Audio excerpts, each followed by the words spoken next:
Black-throated Blue Warblers are a small songbird that are found in the understory of mature woodlands. They are mostly found from the northern half of the Great Lakes east to the Atlantic Ocean. They have a relaxed, perhaps lazy-sounding song that can sound like beer, beer, bees.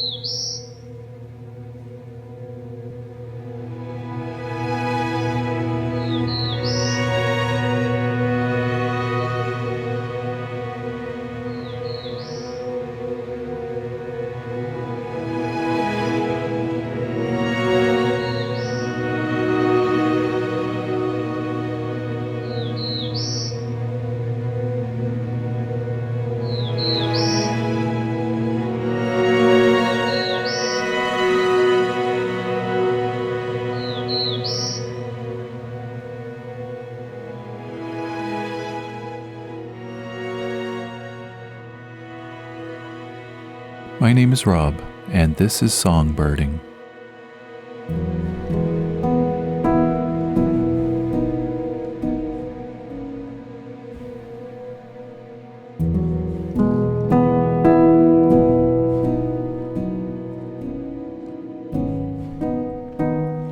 I'm at the Lindsay Tract trails late in the afternoon at a time when fewer birds sing.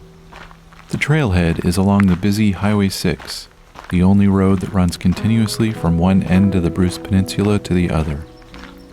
Although these trails are mostly used by cyclists, I have found this to be a productive location for birding, having found a number of breeding songbird species here over the years.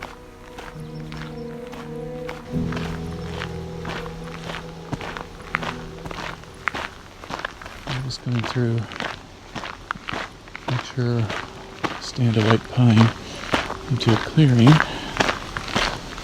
There's an open wetland.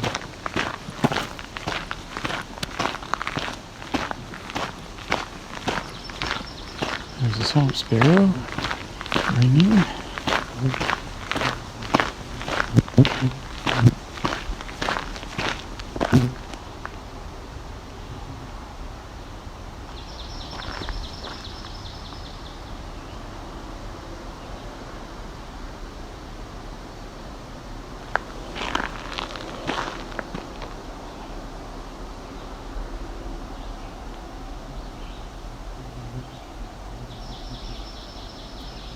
We've also got our red-eyed vireo.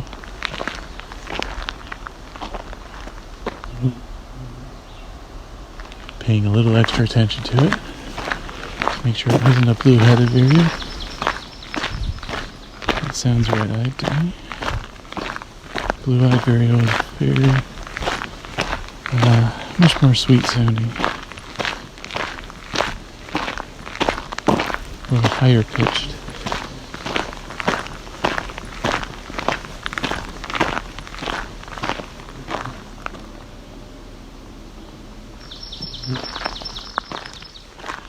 Hear that ringing? That is a swamp sparrow.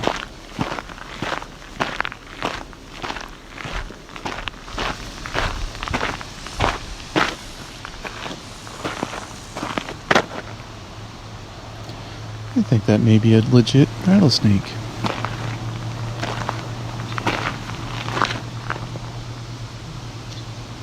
Problem is, of course, it's not all that visible.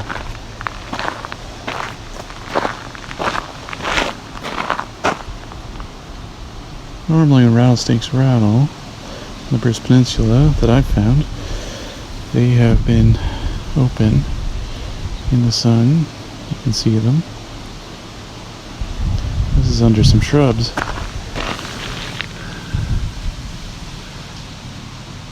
This is under some thistles and goldenrod that rattle came from.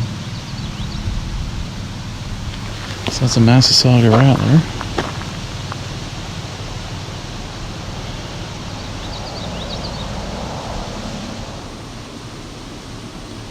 So that was interesting. I was just walking along this, it would be a gravel path with really tall wildflowers along each side, which includes mostly white clover, wild parsley, goldenrod, and some kind of thistle.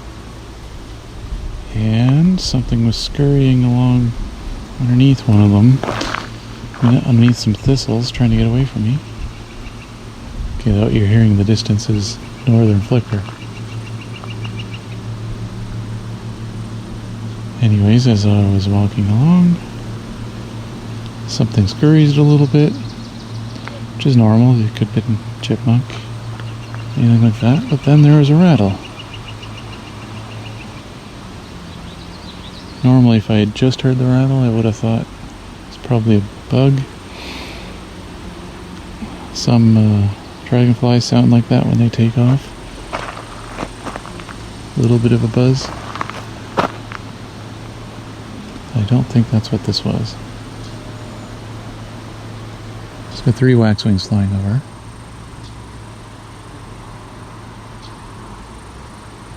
Not really vocalizing though.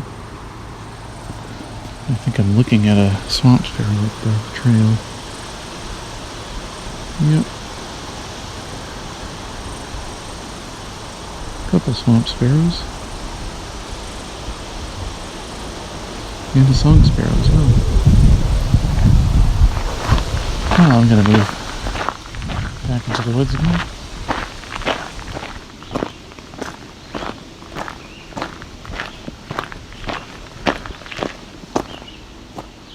There's a red-eyed vireo. Typical song.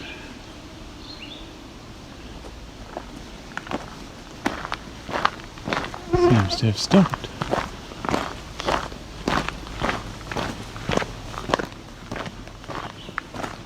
Oh, he's back on now.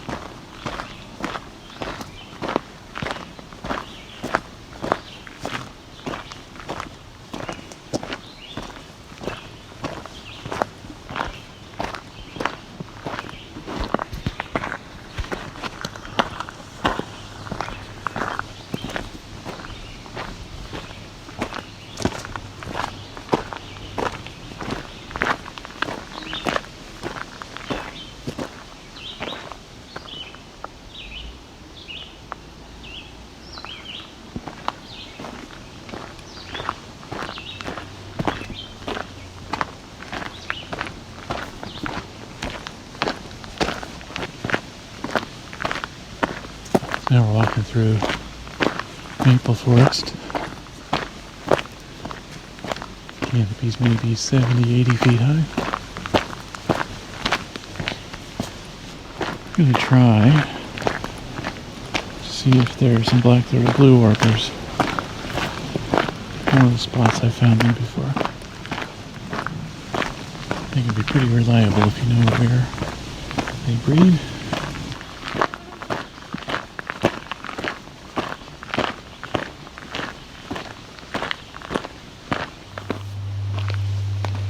I think I very briefly heard Black-throated Blue Warbler.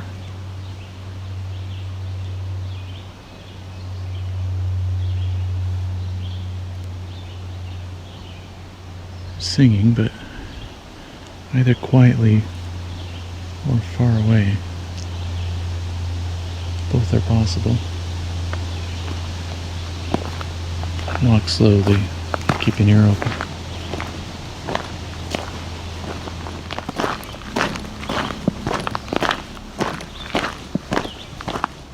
Here we go. So you can hear lots of red-eyed vireos here.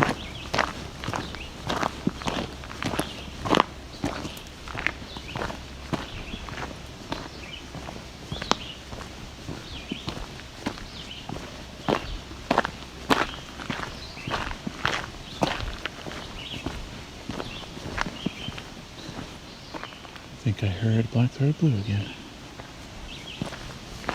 Thinking this trail is turning towards. There it was again.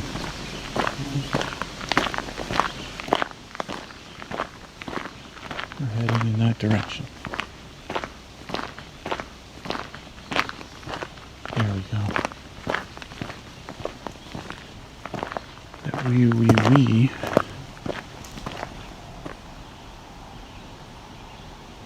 Listen for a moment.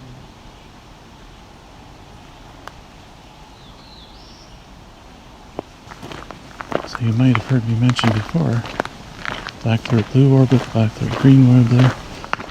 They both different songs. There it is again.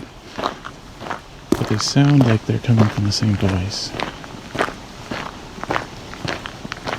Black-throated Green Warbler is probably capable of learning that song.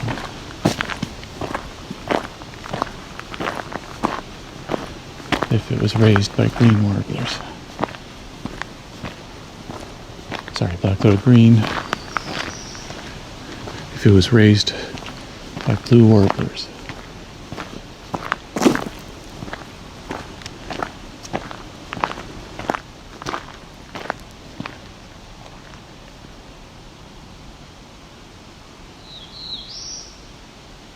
There's a very clear version of the call there.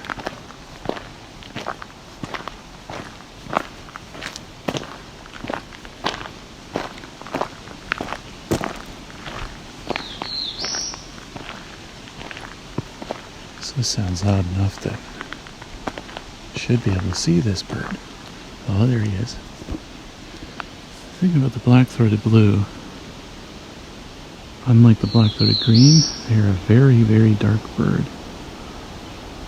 It's actually difficult to tell that it's blue at all. It really just looks like it's black and white until you get some clear photos. The back is more of a gray blue than a bright blue. It is a dark slaty grayish blue. And without amazing lighting, it doesn't photograph very well. Even with amazing lighting, it doesn't photograph very well.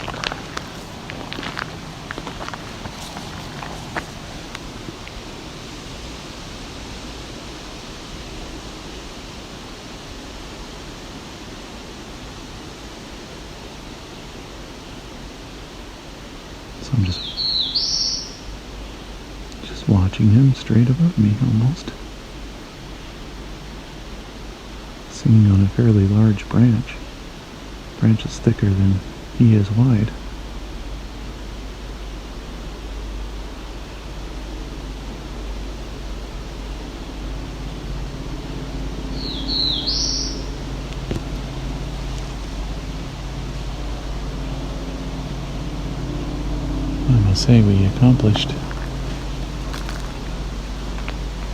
I must say I accomplished my mission here of finding one of these.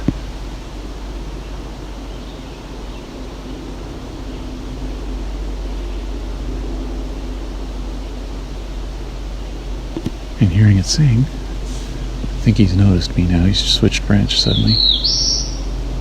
He's still singing. He's not ticking though. Flying about a bit, catching bugs, picking them off leaves. It's maple tree he's in right now.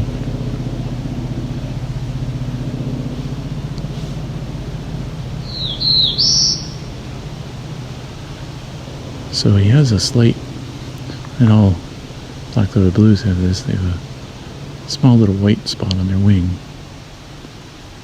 which is how you can identify a female. They're fairly drab, but they have a white patch on the wing, a little square, a little tiny square rectangle.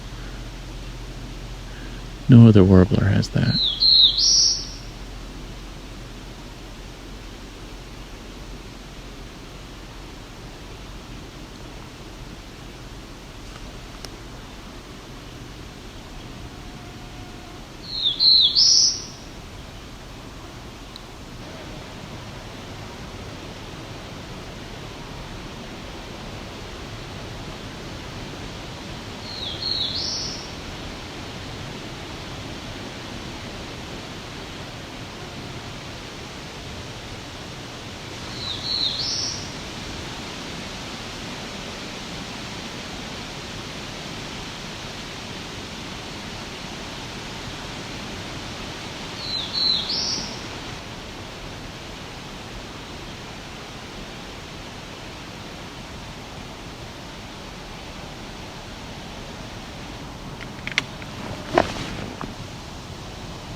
He seems to have moved on. No longer singing, it sounds like. I think I'll move on too.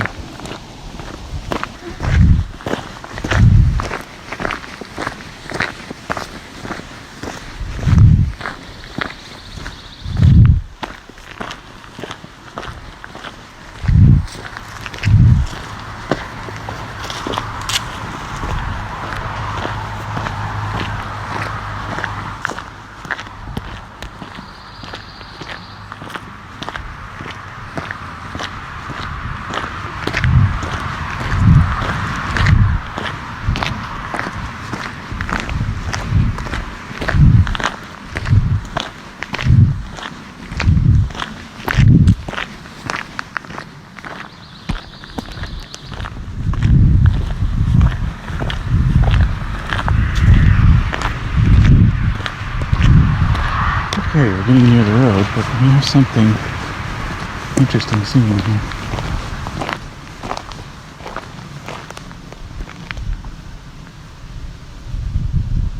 I believe we have a pine warbler. We'll see if this... There we go. So, pine warbler. I want to compare it to a swamp sparrow. Swamp sparrow is a lot more ringy.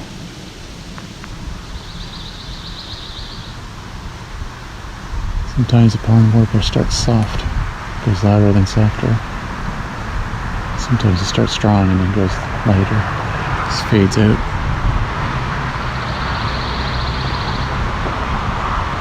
You hear it's much softer, it's not like a bell ringing.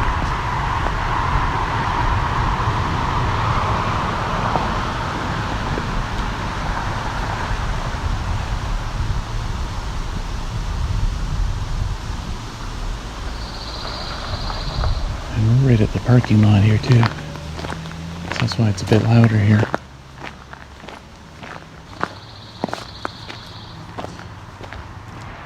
I'm gonna redo that because of the...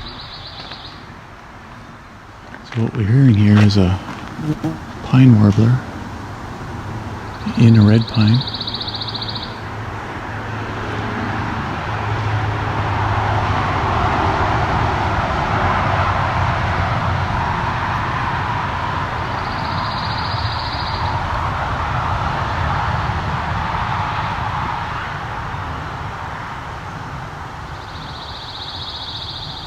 So this pine warbler in the red pine is next to Highway 6. So this is pretty loud. Thankfully it's not like a 400 series highway or something. This is a highway with intermittent traffic. We can get a few seconds of quiet to hear this pine warbler. Mostly yellowbird. Sticks to the tops of these pines.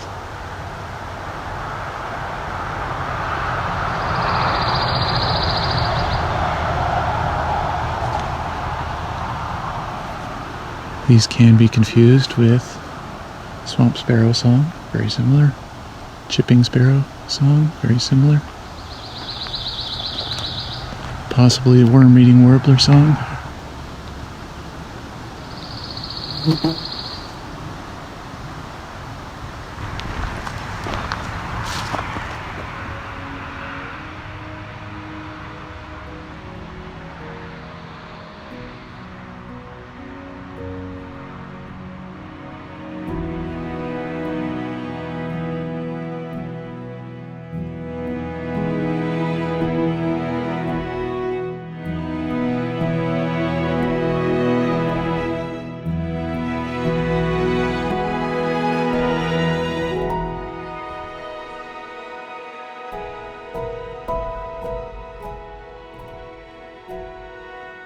In just over an hour at the Lindsay Tract, I've observed 31 species, 6 of which I got clear audio recordings.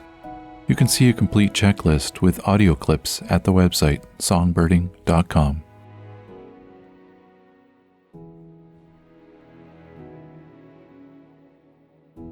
Songbirding, the Bruce Peninsula, was recorded, engineered, narrated, and created by me, Rob Porter, with Creative Commons music from Scott Buckley.